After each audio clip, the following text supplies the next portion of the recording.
your current situation? Why do you need IELTS? And I know a little bit from the classroom, but it's good for me to know the details a little bit so I can help you better. So, behavioral is you. Yeah. So you want academic writing and you need to achieve 7. Yeah, that's right. Why do you need that? For a university entering or for your visa? For my visa as a secondary school teacher, I need 7 in writing. Oh, okay. So you need 7 in writing, and you apply for the stream of secondary teacher. Yeah. So you have the degree amount as a teacher, or? Yeah, I'm biologist. Oh, biology. Yeah. Did you take IELTS before in the last 2 years? No, not yet. Do you have any kind of previous IELTS test or any score to show that you are like IELTS 6 or 5.5 or anything, so that I can get a better idea? Not yet. I just have done now the mock test here. Yes. But I just trained by myself at home. I never have done the properly test. Oh, okay. So you never do a proper IELTS test? Yeah, before? just at home, just train. Yeah. Oh, okay. So when you actually take the degree in education here, did they ask you? No. My degree is from Brazil. Oh, okay. Yeah, and I'm trying to migrate, and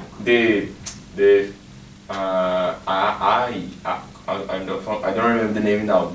That's required for skill assessment. Yeah, this Yes, the qualification assessment to be a teacher. So you need to actually have 8877. Yeah. 8877. Yeah. Okay, so the writing you need 7 and one more. What is In the other reading. skill in reading? Yeah. So in reading and writing you need 7. Yeah. Actually, I have an idea now.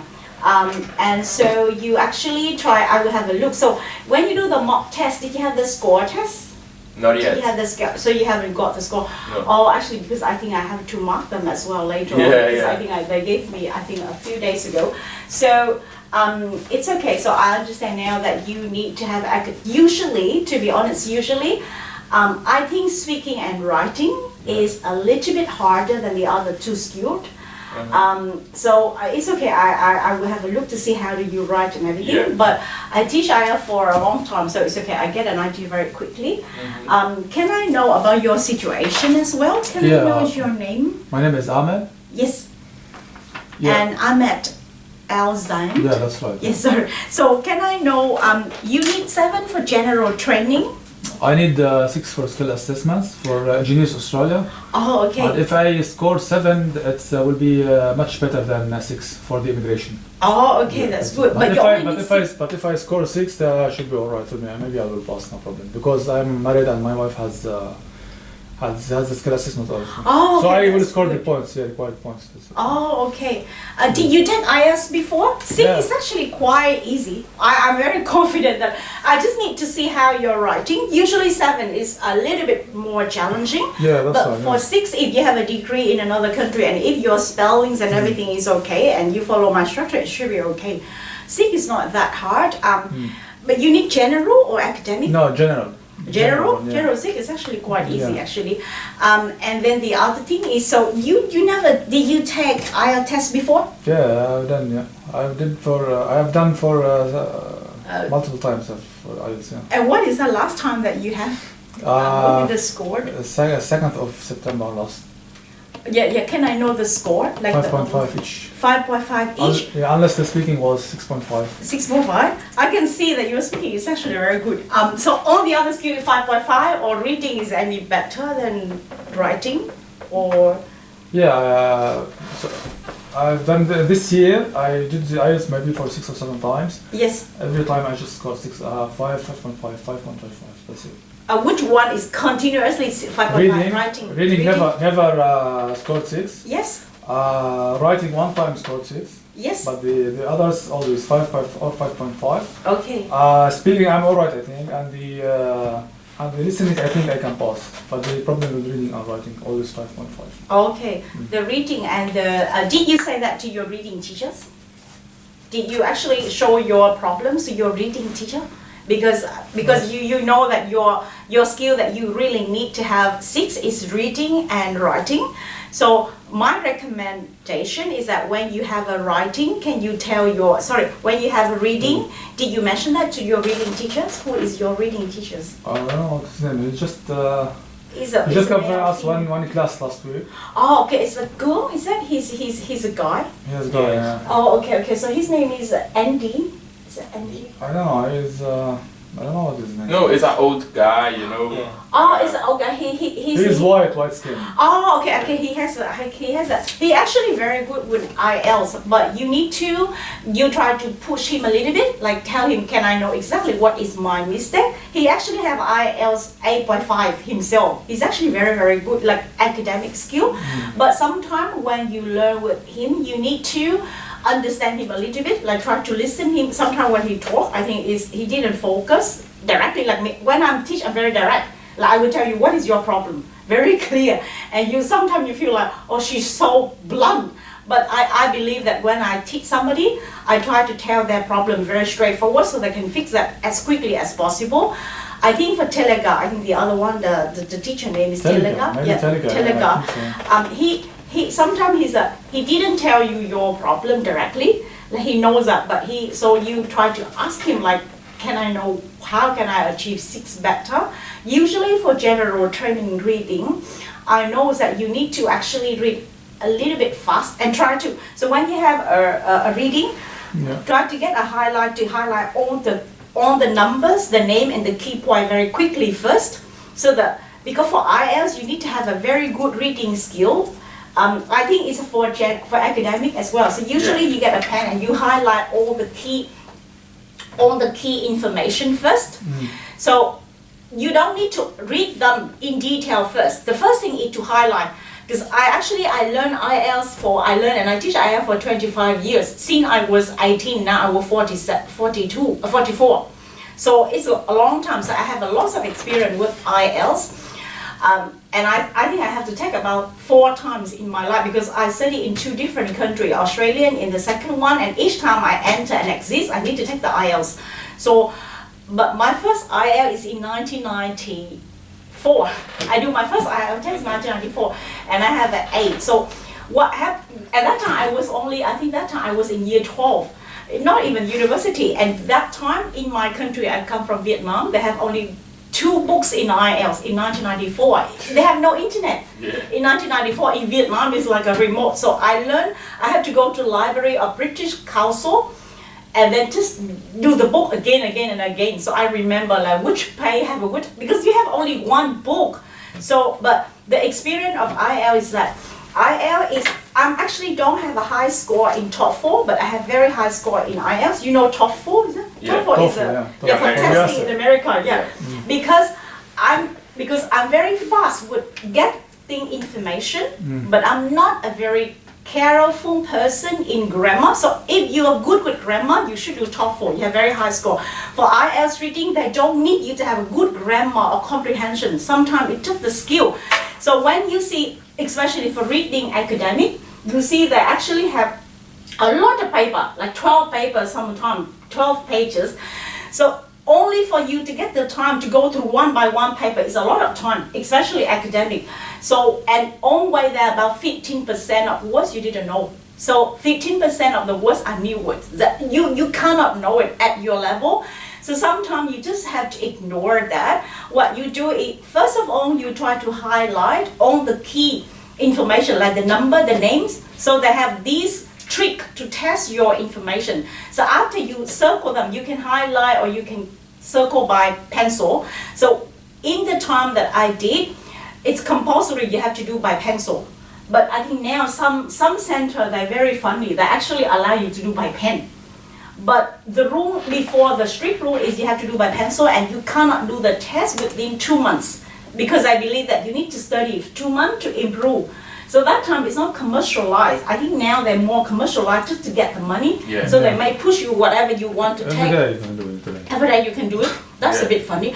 So before you can't do again within the 2 months. They want you to study like at home so that you can get a better result. It's a good business at that. So I think that actually, so the thing is like this, after you circle, you go to your main page, you know, the question of the reading, and then you start to read carefully when you see the question. But there are 2 things you need to remember. Number 1 is don't get stick there. if you cannot find the answer, don't stay there forever. Because sometimes the psychology is, oh, I can't find the answer, I try to stay there. But you need to split the time so that every question you have exactly that much time. If you think you cannot do that, just move. Move so that you finish. And then when you finish all the question, you can come back to the question that you stuck. Because sometimes the border, I have to explain to you, the border between 5.5 and 6, sometimes it's only one wrong question. You know that, you know that, is it? Sometimes it's like, I can't remember the exact detail, but I remember, for example, 7 is about 35 question, correct, over 40, and 6.5 is 33 or 34. So it means only one sentence different. That's why your band changed, but you think, oh, it's a lot, but actually it's not.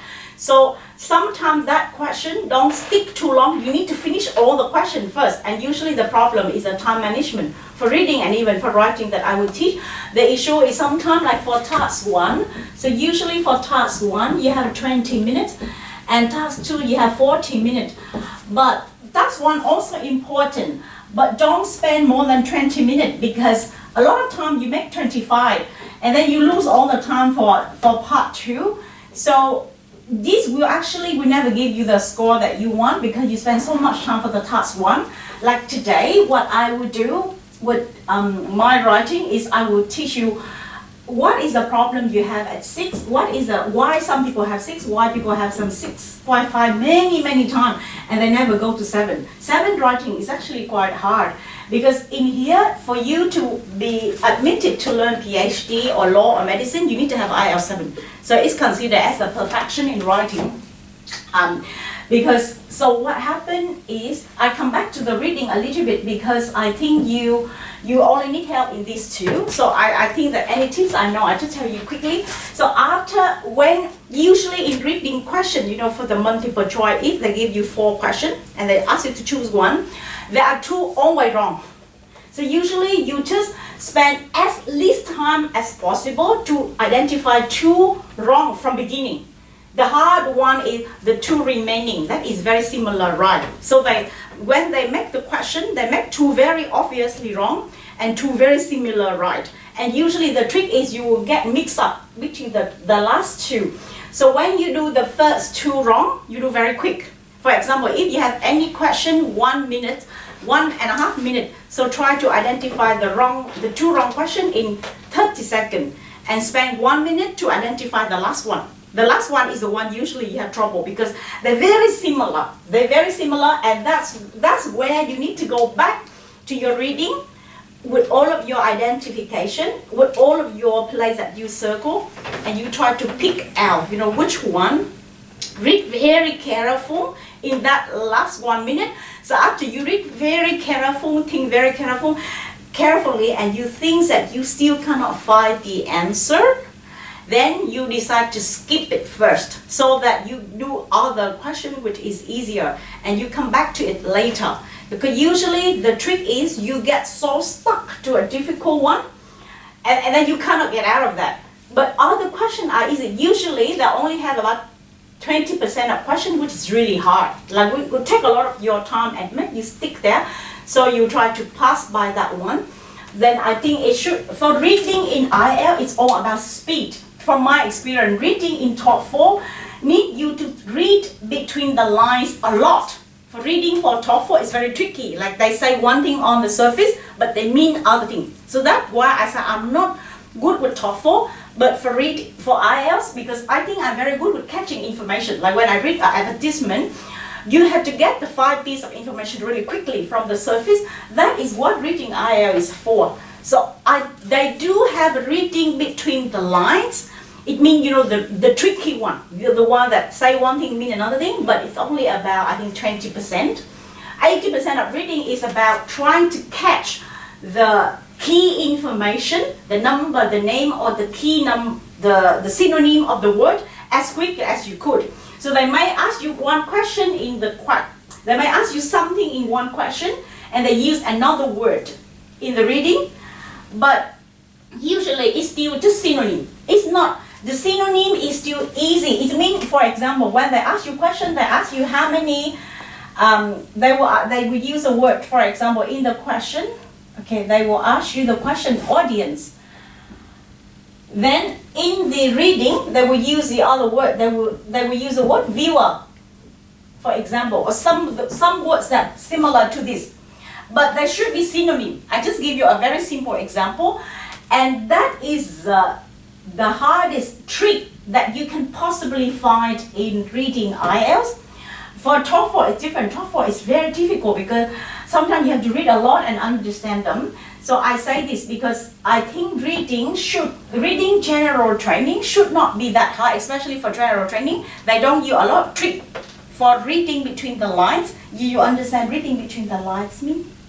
Do you understand when I say reading between the lines? Yeah, it's because it's not literally what they are saying. It's Yeah, that's correct. So this one is usually for academic, you have more. For academic IELTS, for academic training, you actually will need to have this one about 30% of your text. But for general training, you only need, I think the question only trick you about 10% of the case only. Okay, so now I will go to my my writing. Okay.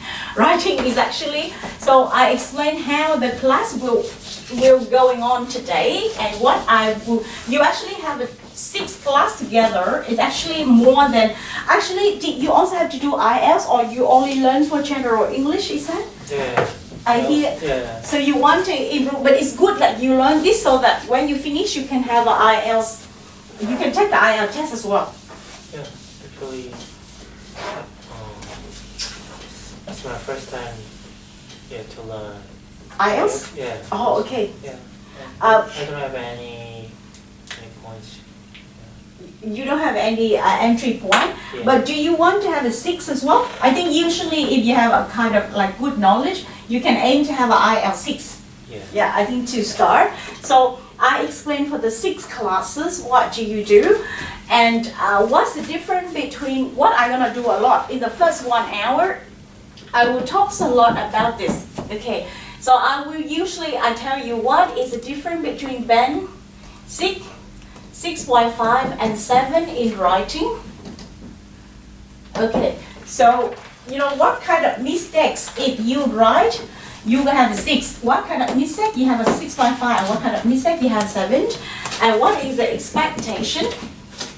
So the expectation means the examiner when they marks, you know, like they expect what kind of grammar or vocabulary or structure you should have to have 7 or 6. This is actually quite hard one, but it's actually achievable.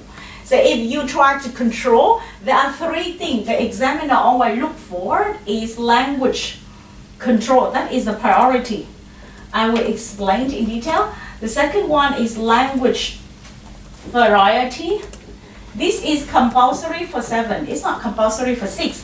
And the last one is editing skill. So for any good writer, okay, and I tell you so you don't have to worry because I have a PhD in language in Australia in 2006. So I'm actually very good with academic, and I teach academic writing a lot at university. In La Trobe University, I only stopped teaching there 4 years ago because I have a baby. But I teach my whole life is by academic writing. So what they actually really want to, I was actually the manager of the school and I opened it. The reason why I have this school is because I teach IL in 2009 is when I opened it. So at that time IL is actually very popular. So I explain a little bit when you do the writing, the examiner want you to have these 3. For 7, you have to show the last 3 skills very well. For 6, you only need to have the first one. And of course, if you have these 2, it's better. So what's the difference? Language control means you make as minimal grammatical mistake as possible. Okay, so no grammatical mistake should be done. For 6, they might accept you to have a few, like 5.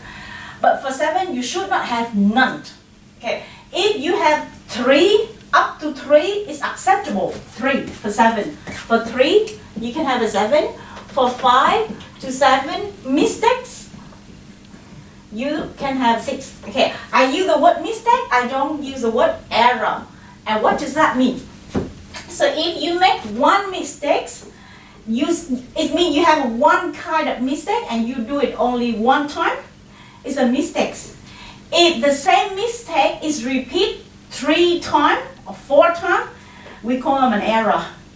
So I tell you the difference. A mistake means a lapse in your performance, and an error is a lapse in your knowledge. A lapse in your performance means you know it, but you just do it because you're in a rush, or because you don't pay attention. You know, a man always don't pay attention, so it's a mistake.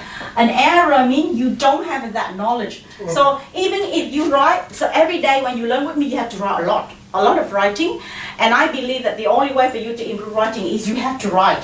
So you write, when I cross it, and you look at that and you understand straight away that you're wrong, you know why you're wrong, it's a mistake. But if I cross it and you look at it and you don't know why you're wrong, it's an error. Because you don't have that knowledge at the beginning. So even I cross, you don't understand, so you need to ask me, you say, nah, actually I forget my name is Na.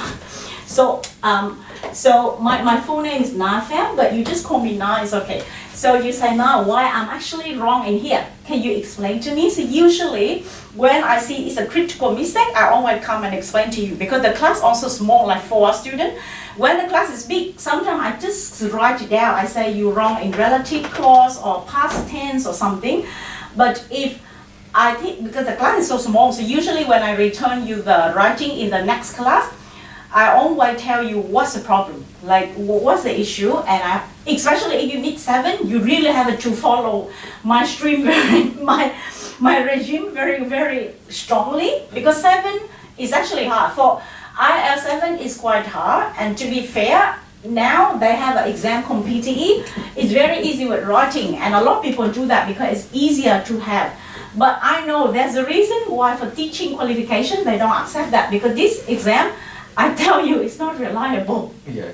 They're easy to have, but they don't have value. You ask every language teacher, they believe it. I think that with the time. I've done it for one time. What, sorry? I've done PTE for one time. Yes. It was so bad score. Maybe I just scored 30 or 35.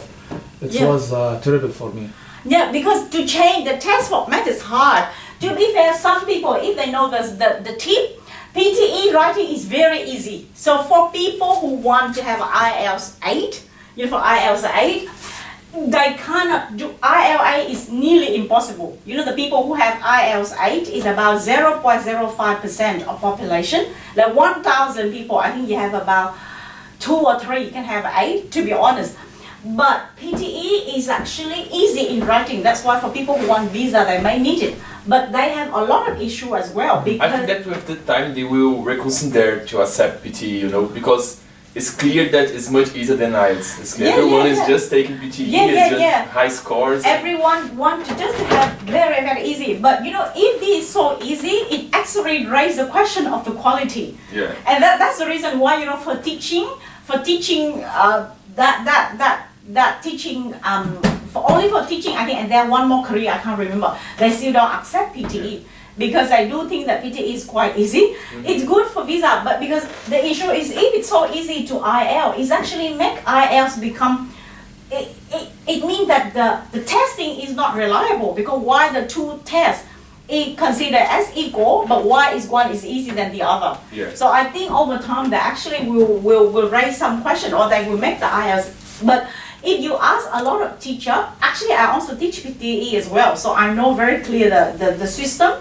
But from the perspective of a language teacher, I still believe in IELTS, because I think it's more reliable. It means like this: if you do 6 IELTS scores in a year, usually the biggest change is only 1 band. So you can have 5.5 and you can move 6.5. How?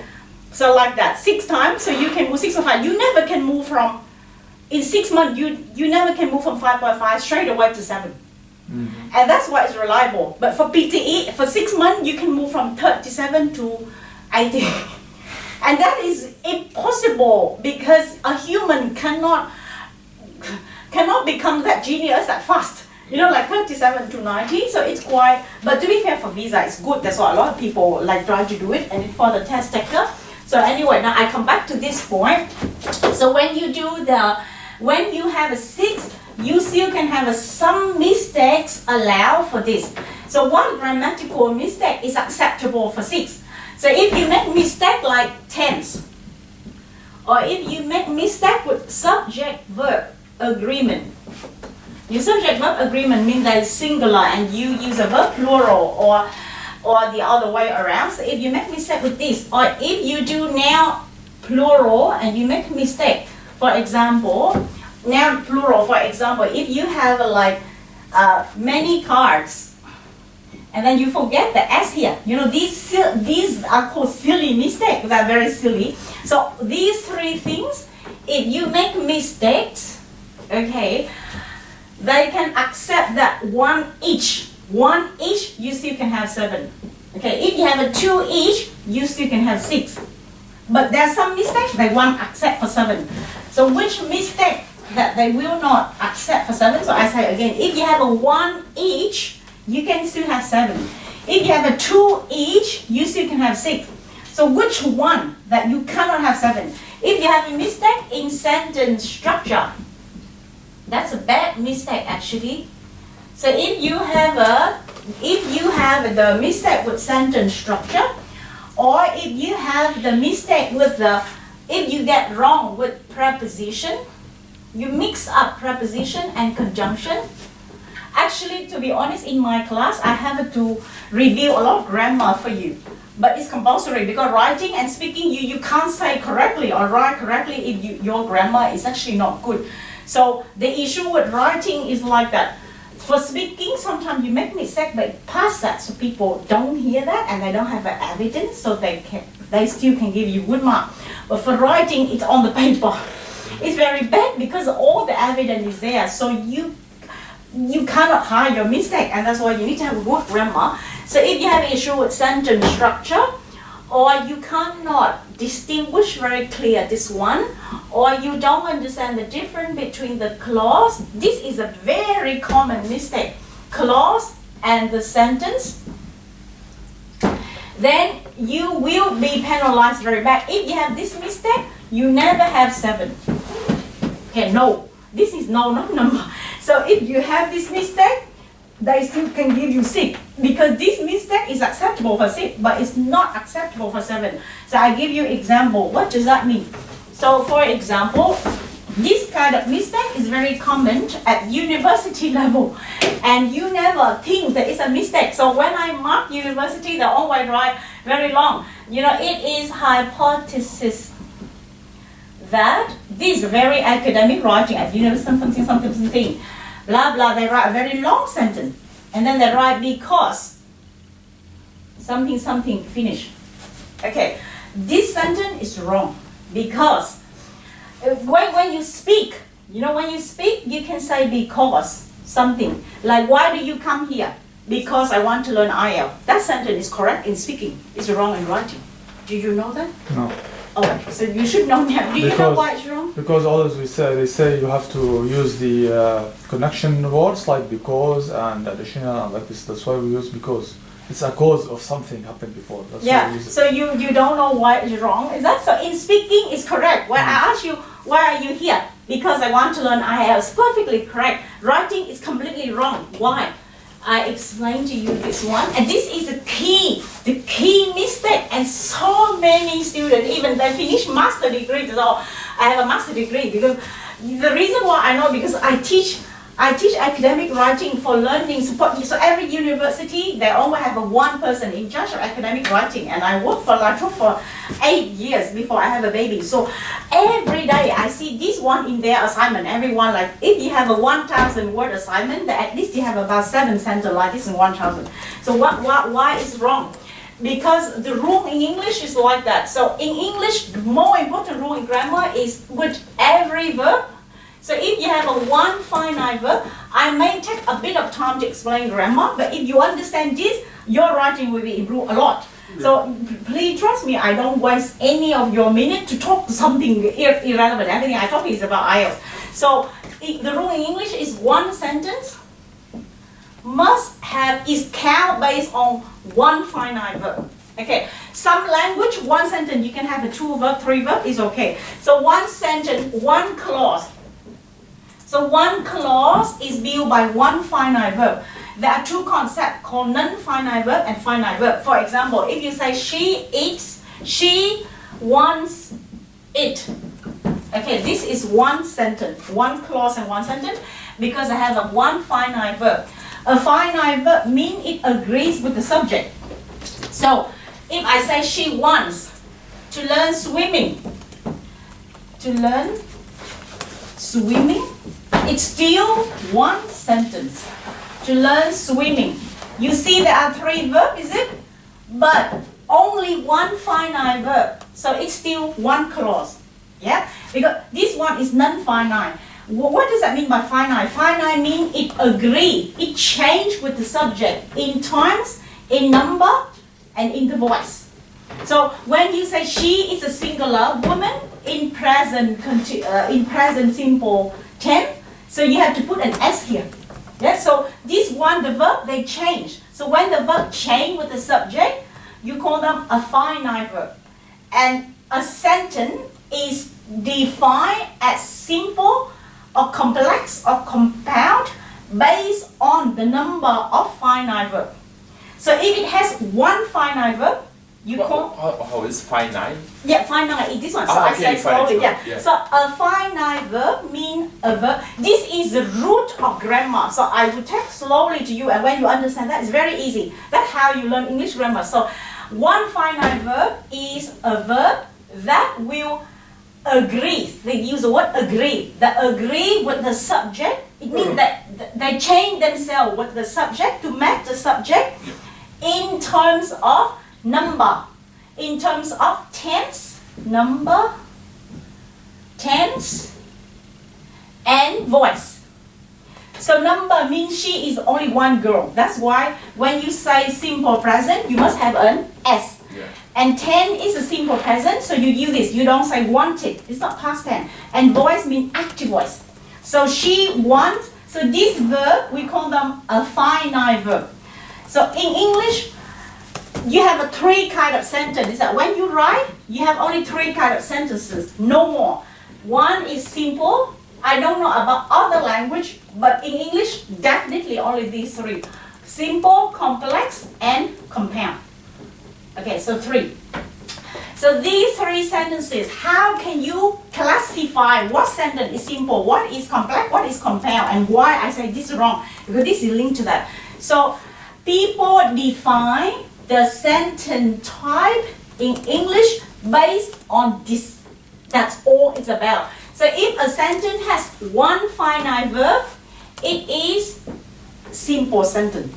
Even you see this sentence is very long. She wants to learn swimming, but it has only one finite verb, so it's still a simple.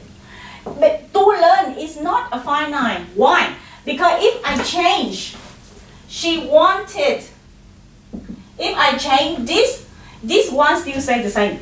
You know, whatever I change here, he has been wanted to learn swimming for a long time. Whatever I change here, this verb stays the same.